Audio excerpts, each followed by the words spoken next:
Então, bom dia, pessoal. Nosso artigo é referente à transfusão sanguínea na veterinária. E o nosso trabalho, o nosso tema é de soroaglutinação. Quem vai apresentar esses trabalhos são eu, Everton, Janaína, a Jéssica e a Kimberly. Então, bom dia. Eu vou falar um pouco sobre o histórico da transfusão sanguínea no mundo e no Brasil, né?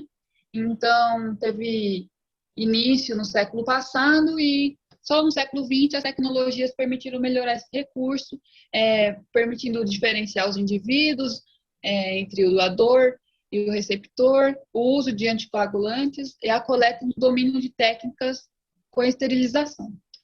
No Brasil, na medicina veterinária, nós temos serviços que oferecem a hemoterapia, porém, precisam ser modificados na prática para estabelecer programas de doadores para melhor atender essa demanda dos hospitais e clínicas veterinárias. Os tipos sanguíneos dos animais domésticos, eles são definidos por antígenos de espécies específicos presentes na superfície dos eritrócitos. E os anticorpos dos antígenos presentes nos eritrócitos, eles são componentes importantes envolvidos na reação transfusionais. Eles são encontrados no plasma, no soro, e geralmente são de classe IgM. E existem dois tipos de anticorpos que são importantes para a transfusão sanguínea. Os naturais, que são haloanticorpos, e os adquiridos, que são formados após uma exposição a outro tipo sanguíneo. Então, é importante se conhecer os tipos sanguíneos dos animais para evitar reações adversas após a transfusão. Em caninos, atualmente se conhecem os grupos sanguíneos DEAS 1 e seus subgrupos 1, 2 e 3, e DEAS 3, 4 e 5. O DEA1 é de maior prevalência em cães, e ele é importante pelo fato de não se conhecer anticorpos naturais contra ele. Então, não ocorre reação adversa na primeira transfusão. O DEA 3, 5 e 7, eles são de baixa incidência, e esses grupos eles podem provocar reações transfusionais tardias. Então, sendo assim, os cães positivos para esses grupos, eles não devem ser usados como doadores de sangue, exceto para os cães do mesmo tipo sanguíneo. E o DEA4 é conhecido como doador universal entre os cães. Entre os felinos, existem os grupos A, B e AB, sendo esse último, o AB, extremamente raro. Então, entre os felinos tem uma exceção na transfusão, que os felinos do tipo A não podem doar para o tipo B, e do B não podem doar do tipo A, porque os haloanticorpos contra esses antígenos, eles geram umas reações severas transfusionais após a transfusão. Então, nesse caso, é essencial saber qual o tipo sanguíneo desses animais para fazer as doações. E os métodos que são indicados para a tipagem sanguínea é da prova cruzada e a tipagem sanguínea em lâmina, que foi utilizado no último vídeo que a gente fez. Sobre a prova cruzada, e é para testar a compatibilidade do sangue do doador contra o sangue do receptor. E se ocorrer a aglutinação das hemácias, é porque é incompatível. Então, a prova é realizada em 2 etapas. A primeira etapa é chamada de Major Cosmetic. Consiste em misturar uma pequena quantidade do sangue total do sangue do doador com uma pequena quantidade do soro do receptor. E a segunda etapa é chamada de Minor Cosmetic, que é uma pequena quantidade de sangue total do receptor, que é misturada com o soro do doador. E se houver lise celular em qualquer uma das 2 etapas, significa que existem anticorpos formados contra o doador. Então, a transfusão não pode. Então, a técnica em lâmina de microscopia. É preciso coletar 0,5 a 1 ml de sangue do doador em 2 frascos, um com ácido etileno diaminotetracético e outro sem anticoagulantes, e identificar os tubos, e fazer a mesma coisa com o sangue do receptor. Depois, centrifugar o sangue do doador e do receptor 1.000 e 1.500 giros por 5 a 10 minutos para separar os eritrócitos do plasma e do corpo. Separar o plasma e as células do doador e do receptor. Depois, preparar uma solução a 4% do receptor e uma do doador. 0,2 ml de concentrado dele e 4,8 ml de solução. Depois, identificar 4 lâminas de microscopia, Uma é o controle doador, a outra o major crossmatch, a outra o minor crossmatch e o controle receptor.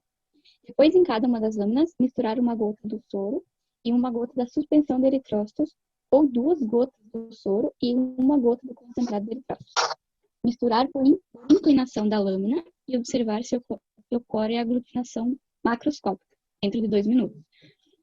Colocar uma lâmina sobre a mistura e observar se ocorre a aglutinação microscópica, nas objetivas de 40 a 100 vezes, dentro de 5 minutos.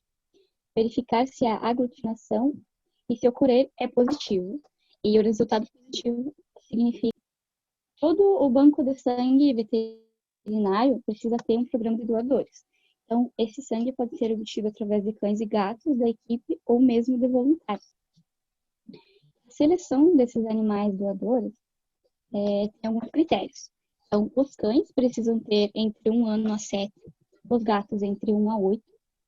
Os cães precisam pesar mais de 25 quilos, os gatos mais de 5 quilos, e ambos precisam estar vacinados, vermifugados e prevenidos contra ectoparasitas e não podem estar prenhes. É importante que quando vai ser feita a doação de sangue, cuidar a coloração das mucosas desses animais, o pulso, a frequência respiratória e também o comportamento. Os principais componentes sanguíneos são o sangue total, que deriva do concentrado de hemácias, e também o plasma rico em plaquetas. E desse plasma temos o concentrado de plaquetas, plasma fresco ou congelado, e o precipitado. E esse sangue total e os seus componentes podem ser utilizados logo após a coleta ou também. Então, eu vou falar sobre a importância da adequação e preservação do sangue. O desenvolvimento dos meios e soluções de preservação sanguínea possibilitou o armazenamento dos eritrócitos e, consequentemente, então, o trabalho de bancos de sangue. As maiores preocupações ao desenvolver tais soluções eram a manutenção do metabolismo energético eritrocitário através da glicose. Os eritrócitos eles possuem várias funções no organismo, como tamponamento dos íons de hidrogênio, transporte de oxigênio e dióxido de carbono. E o tempo máximo de armazenamento sugerido pela CPDA1 é de 20 dias para a preservação dos eritrócitos caninos. Outras soluções elas podem ser utilizadas, porém o tempo de armazenamento deve ser determinado para cada espécie. As soluções aditivas, conhecidas por Adsol e Nutricel, têm capacidade de prolongar o tempo de estocagem dos eritrócitos caninos, mantendo a viabilidade celular aceitável por até 37 e 35 dias, respectivamente. As soluções mais frequentemente utilizadas atualmente para o armazenamento de sangue canino e felino são o CPD, CPD2 e o CPDA1.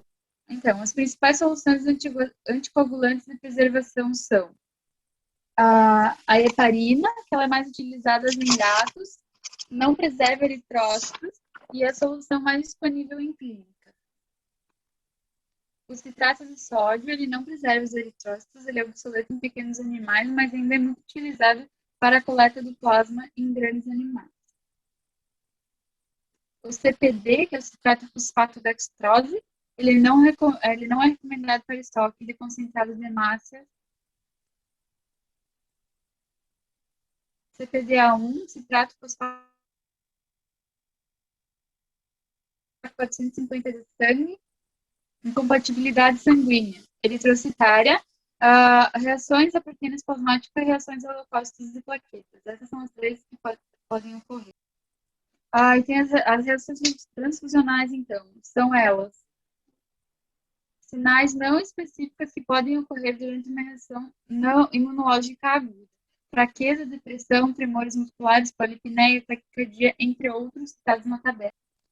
As reações transfusionais imunológicas aguda e tardia ocorrem hemólise aguda, hipersensibilidade aguda, sensibilidade a plaquetas, sensibilidade a leucócito. Já tardia ocorre hemólise, púrpura pós-transfusional, isoeritrólise, neonatal e imunológica. As reações transfusionais não imunológicas podem ocorrer aguda e tardia. Na aguda ocorre hemólise pré-transfusional dos eritrócitos do doador, hipervolemia, contaminação bacteriana, toxicidade por citrato, entre outras. E a tardia, então, a transmissão de doenças infecciosas e hemocidade. Então, é indicado fazer a tipagem sanguínea com o método de soroaglutinação para não dar as reações já faladas nesse vídeo. Todos do grupo agradecem a colaboração de todos.